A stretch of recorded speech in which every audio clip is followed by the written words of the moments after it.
অবশেষে গৌরং ইউনিয়নের সোনামুড়া সদর থানার উদ্ভিদ বিজ্ঞানী অ্যারেস্ট। ইউপি দিলাম ছবিটা দেখুন, তাই আমাদের বিকাশ দাস নাকি হরিনগর বাড়ি থাকে গৌরং ইউনিয়নের বাই না কাকা তাই লাগবে বয়সটা আমি দেখছি না তেমন একটা পেজের মাঝে মনে হয়েছে বাই বা কাকা দেখা যে তাই গৌরং ইউনিয়নের উদ্ভিদ বিজ্ঞানী হিসাবে তাইলে অ্যারেস্ট করছে।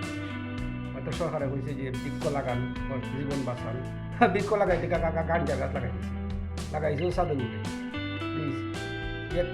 একটা দুইটা লাগা, গাছটা তো নিষিদ্ধ গাছ। এই সময় যদি আপনার এখন যে আমি কাঞ্জার গাছ কোনটা বুঝি না, এটা গাছ বুঝি না, এটা তো মানুষ মানত না।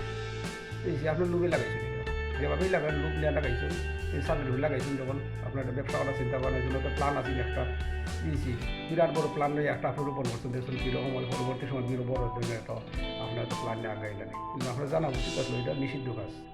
পেয়েছি গাছ লইয়া আপনি যত রোপণ করেন আপনার কামাইতো না, আপনি অ্যারেস্ট হয়ে যায়। অবশেষে পুলিশের ধন্যবাদ, এইরকম একজন উদ্ভিদ বিজ্ঞানী পরিবেশ ভিতরে অ্যারেস্ট করার লাগে পেয়েছি। পালাতাম। আসসালামু আলাইকুম রহমতুল্লাহ।